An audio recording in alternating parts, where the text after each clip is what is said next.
Hi folks, welcome back. Thank you for watching.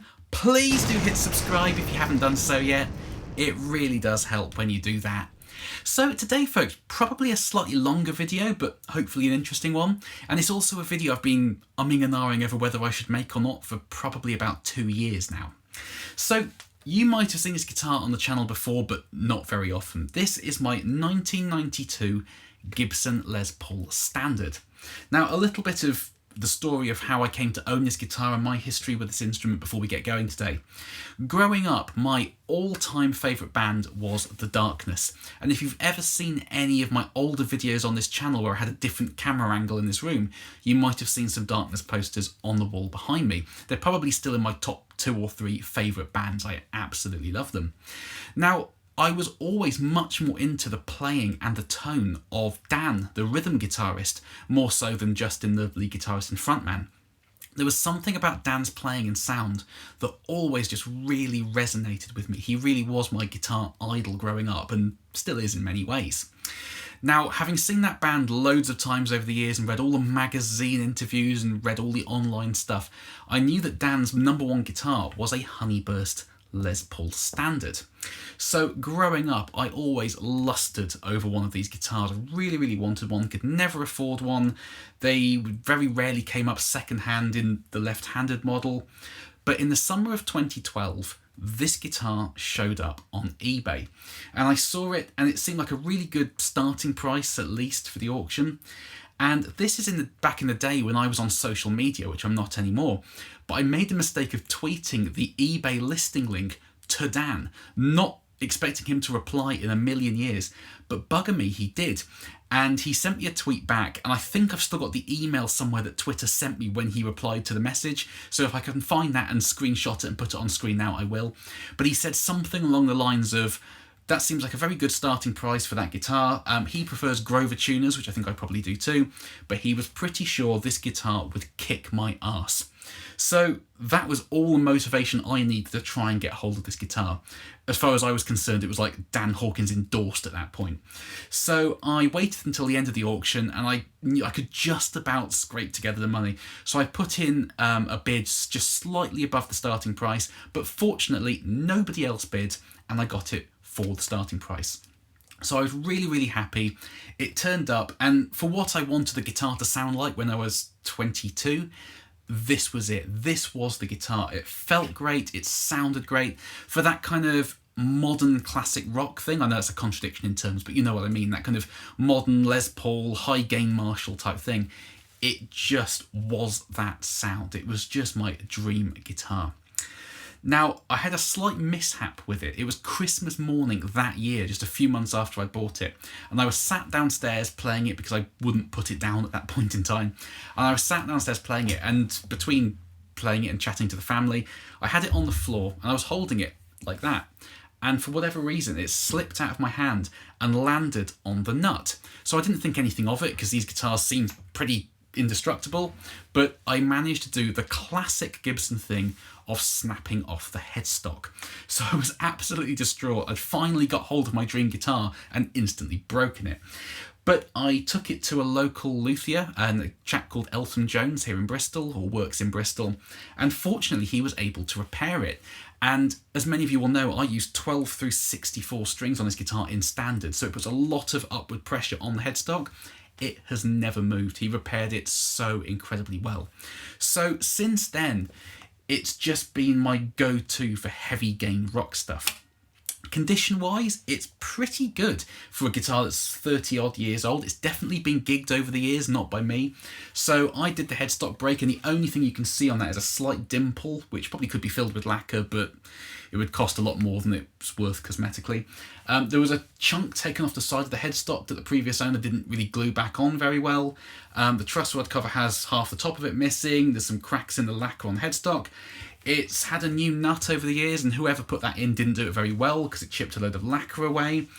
It's probably at the point of almost needing at least a partial refret. The bottom sort of half of the neck is pretty sort of flat topped. And I think the previous owner must have played this guitar with a capo a lot, because the bottom sort of 5 frets or so have very sort of big indents in the frets. So I do get a few slight buzzers when playing low down. Not much that ever really causes any problems, but it probably needs doing at some point. The body is in pretty good condition. I've never really taken this thing apart, so I don't honestly know what's inside it. There's a few sort of lumps and bumps on the back, on the bottom edge. There's a fair bit of kind of knocks there. There's the lacquer's worn off the upper edge. But overall, for a guitar that's had a life and it's 30 odd years old, it's in pretty good condition. And considering the break I did to the headstock, it holds tune incredibly well. But over the years, this guitar's left me with a bit of a dilemma, because the kind of bloated mid-range high output Les Paul thing is perfect for the darkness thing, but it's not a sound I find myself using much anymore. So I've been left in the predicament of, do I leave this guitar absolutely as it is and have it as my Dan Hawkins guitar and not touch anything about it, but only play it a couple of days a year?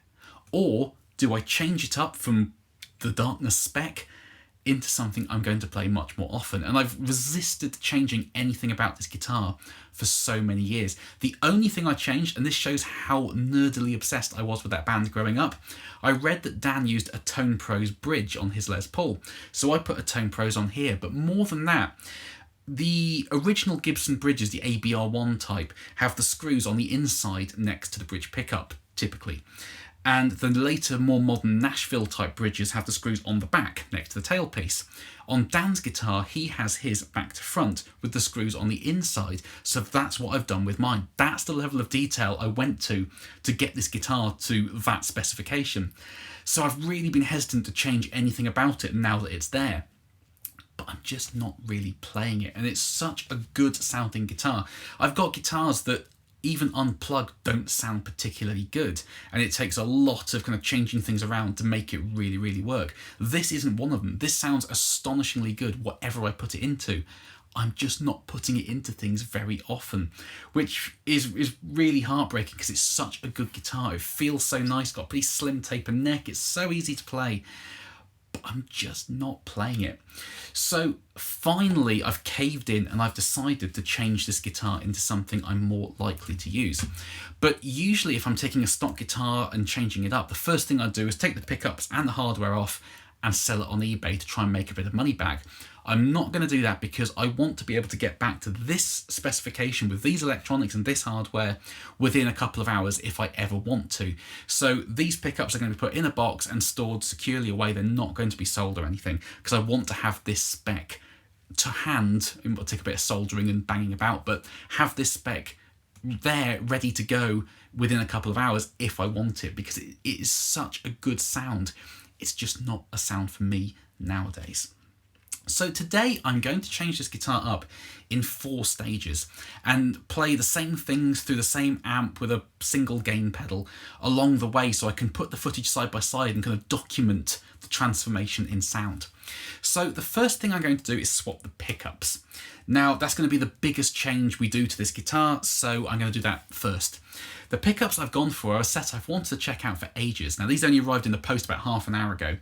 These are the OX4 Beanos, so they're going after the kind of Clapton burst type sound.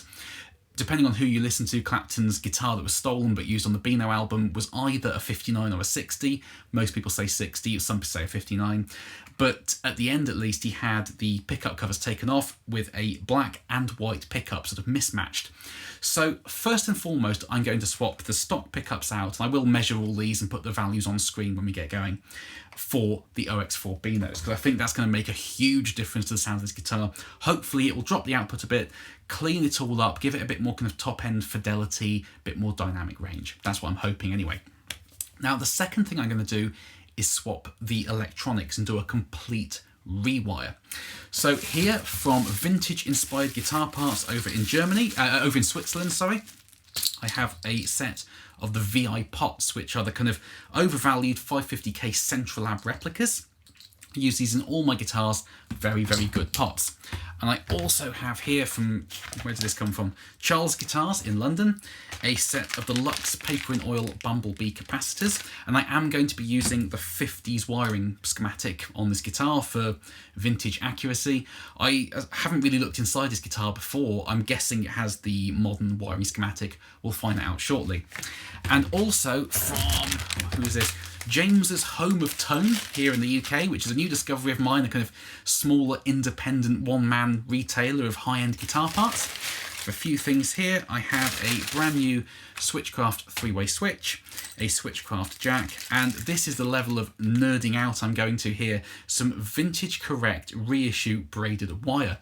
Now, one thing to look out for on this braided wire to make sure it's accurate to the originals is, of course, it has the metal outer layer, that's your earth, but the original wire that Gibson used back in the 50s had two layers of insulation. You have the black felt layer, but also a white inner layer of a material called Celanese.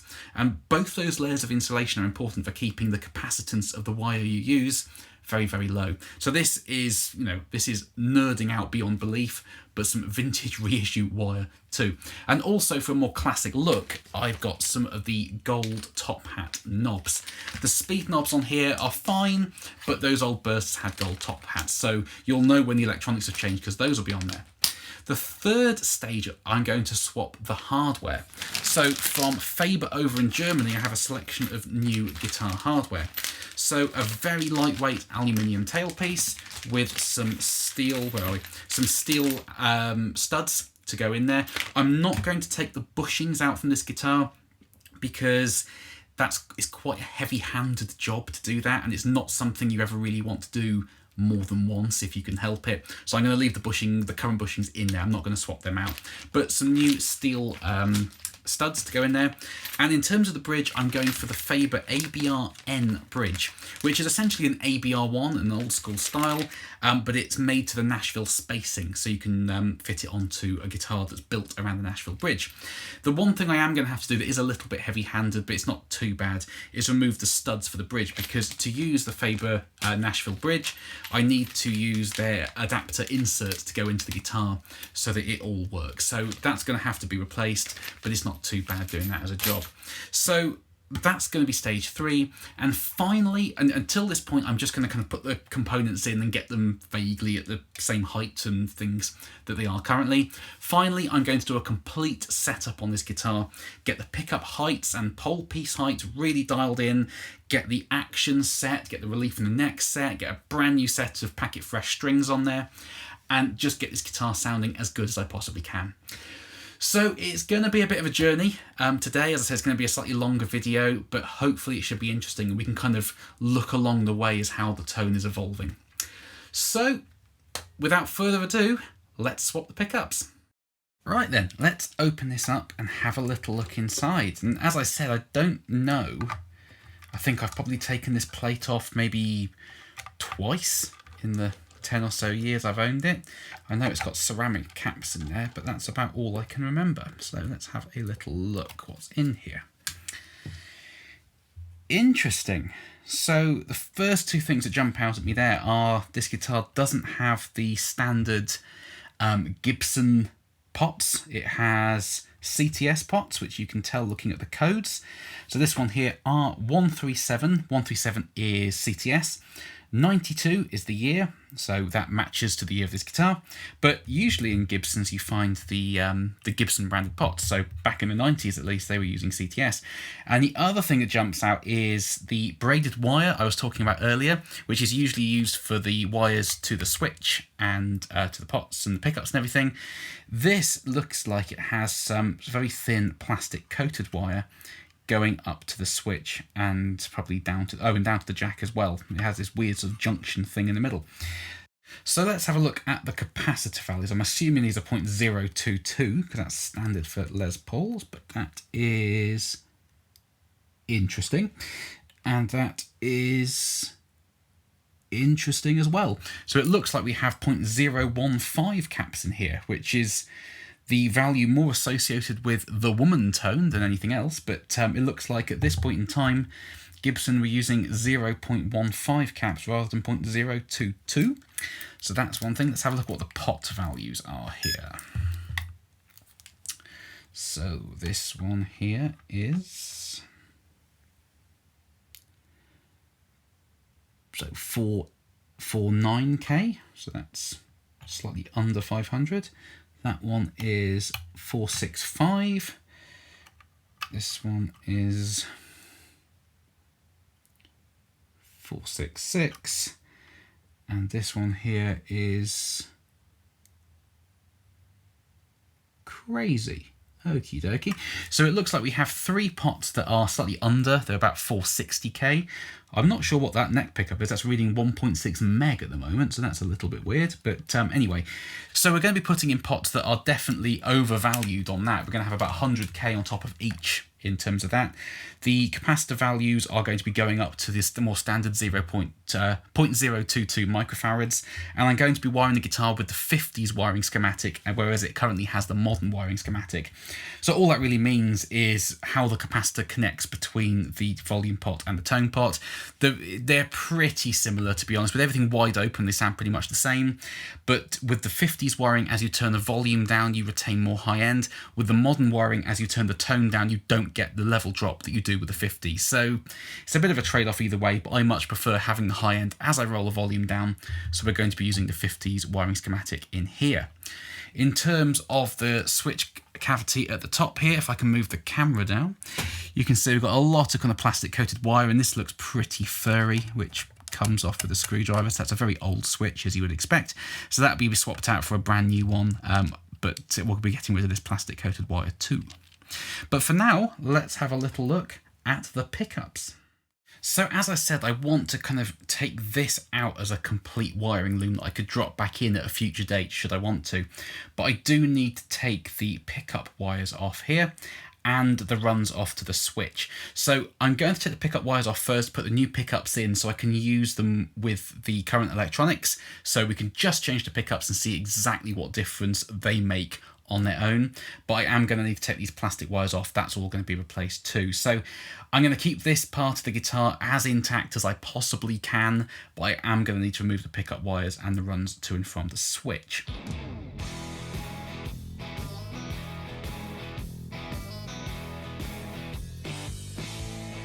Cool, so we now have our 2 pickup wires here, so I can unscrew the pickups from the front and hopefully they should just pull straight out.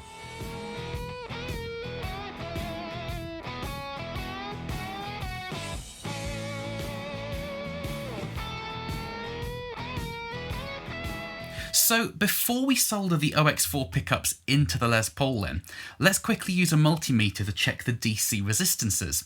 Now DC resistance isn't output as such, but it is a kind of vague indicator. So the original Gibson bridge pickup measures in at 14.09, so a really hot pickup there. Whereas the OX4 bridge pickup measures in at 7.64, so about half the DC resistance there. So that is something we are definitely going to hear. The OX4 neck pickup measures in at 6.95, so almost 7, and the Gibson neck pickup measures in at 8.06. So the neck pickups are pretty much ballpark, but that bridge pickup of the original Gibson is substantially hotter than the OX4 Beano. So I'm anticipating some pretty big differences when we use the bridge pickup especially. Right, so here we are then, the Beanos are in. So that's all that's changed so far. Phase 1 is complete. All I've done is swap out the old, pretty high output pickups, the bridge especially, with the OX4 Beanos. So now, first and foremost, let's see, comparing the Beanos to the original pickups, exactly what differences that change has created.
So there we are then. Now, there's a pretty substantial change there, but it still sounds like this guitar, which is exactly what I was hoping. Now, to my ears, the Beanos have more high end, which is exactly what I wanted, and they sound less kind of bloated in the mid-range. They're less murky low down. So going from the stock pickups to the Beanos has achieved exactly what I was hoping it would right off the bat. So let's move on to phase 2 then, which is the complete electronics rewire. So I'm going to replace the pots, the caps, go to the 50s wiring schematic, change the switchcraft switch and jack, and just do a complete rewire of this guitar using all the new premium replica components. So one thing that I always like to do when I'm putting new components in a guitar is measure the values of the pots. Now, I made a video all about pots not too long ago, and you'll see in that video that all pots are made to a tolerance. So these, for example, are 550K plus or minus 20%. So they could be much higher or much lower than the stated value. Now, in my experience, VI pots are incredibly close to one another, but it is always good to check. So for example, this pot here measures at 540K, whereas this pot here measures at 539. So these two are pretty much exactly the same. This one here is 515, so this one's a little bit lower than those other two.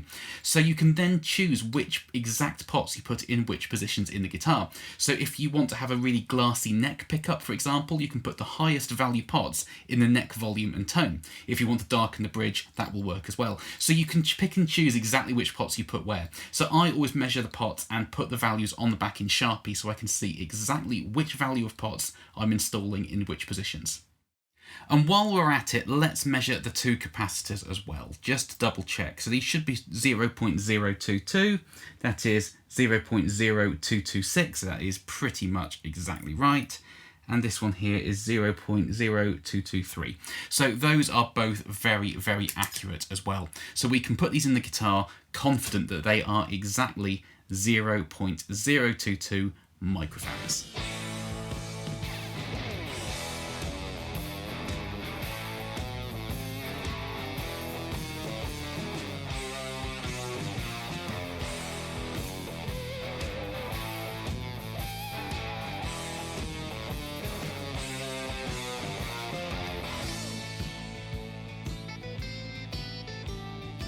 Right, so the electronics are now all installed. I saved you the footage on that one. I thought there wasn't much point in showing me sticking a soldering iron to my hand for a couple of hours.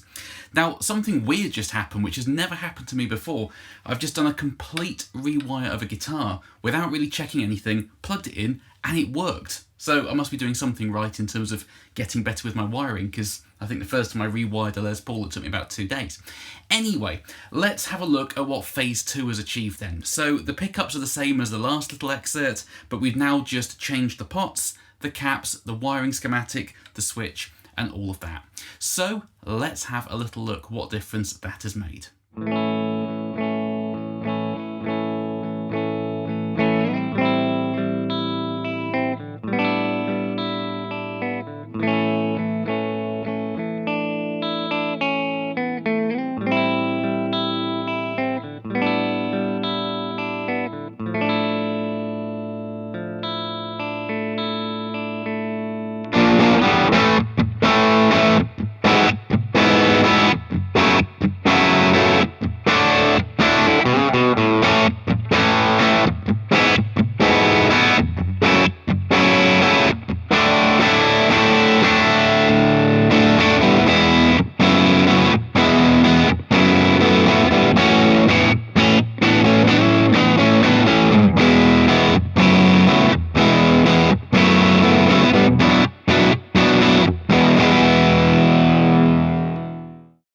Big difference is what that's made, hasn't it? So it's definitely sounding louder now because there's more high end coming through.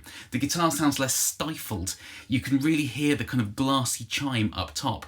With the overdrive there, I think it's possibly sounding a little bit harsh with the extra high end now, because of course I dialed it in to suit the guitar as it was to start with. So I'll probably back the tone control on the Kingsley page down a little bit there to stop it kind of fizzing up top, but we can compensate for that later. So now let's swap out the the hardware for phase 3. So we're going to put the Faber hardware in place of the stock Gibson hardware and see how that sounds. So onwards with phase 3.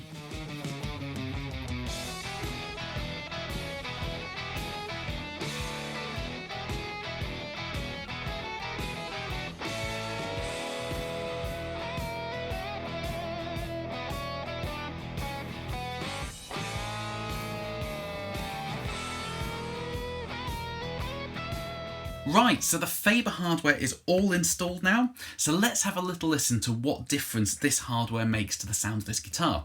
Now, if the only difference it makes is purely cosmetic, then I'm fine with that. I much prefer the look of an ABR1 bridge. I just think they're more sleek and refined looking. But in the past, when I've swapped Faber hardware in for stock hardware, it has made a little bit of a difference to the overall sound of the guitar. So now let's compare phase 2 to phase 3 to see what change has happened with this Faber hardware.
So some more marginal differences there, but I do think this Faber hardware is changing the sound of this guitar for the better. Now, it was harder to spot with the clean sounds there, but as soon as I put the overdrive pedal on, to my ears, and having just very briefly listened back to the audio, I think the Tone Pros bridge had a much more kind of fizzy, aggressive upper mid-range thing going on. In comparison, the Faber was much more kind of flat in the mid-range and more rounded sounding overall. So earlier on, where I was saying I now want to take some high-end out of the Kingsley Page to compensate for the electronic swap, I now want to take less high-end out of it. I think the new hardware has solved that problem about 50–60%. So what I'm going to do for a final part 4 of this video is I'm going to put some brand new strings on this guitar. These ones are still pretty fresh, but they've been on and off the guitar a few times now and they're not wanting to stay in tune. So I'm going to put some brand new strings on this guitar and then leave it overnight for a couple of reasons. Firstly, because I started this video quite late today and it's now very late at night. And also because once you've swapped everything on a guitar, it does take a little while for it to kind of find a nice equilibrium and happy place. This guitar has had a pretty hard day. So I'm going to leave it overnight, then first thing in the morning, do the intonation and the neck relief and just give it a full setup, fine tune the pickup heights, all that sort of stuff, and then shoot a final excerpt to see what the end result of this journey is. So I shall rejoin you first thing in the morning once I've had a little bit of sleep. Right, good morning everybody. I feel significantly better for a good night's sleep and a nice strong cup of coffee this morning. I was absolutely dead at the end of shooting that last bit of footage last night. Anyway, this morning I've given this guitar a full setup. So I've adjusted the heights of the pickups. They've both been brought down ever so slightly because they were sounding a little bit harsh, which can happen when you have them too close to the strings. So I've dropped them both down by about a turn, but nothing major. In terms of pole piece heights, they've all stayed the same apart from the D and A strings on the bridge pickup. Because when I was going up and down the neck playing scales, the D and A strings sounded a little bit quieter relative to the other 4 strings on the guitar. So raising up the pole pieces has sort of helped to balance out the volume across all 6 strings.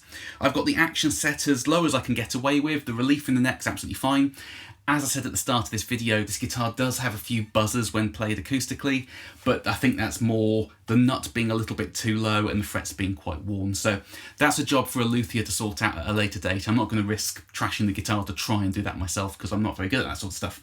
But anyway, this guitar is now set up and sounding pretty much as I was hoping it would sound. So as a final part of this video, I'm now going to compare what this guitar is now to what it started life as yesterday lunchtime to see exactly what all of these changes have done to the sound. So without further ado, let's go.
So there we are, folks. Now, please do comment underneath and let me know what you thought of all of that. Which change did you think was the most major change? Did you prefer one spec over another along the way?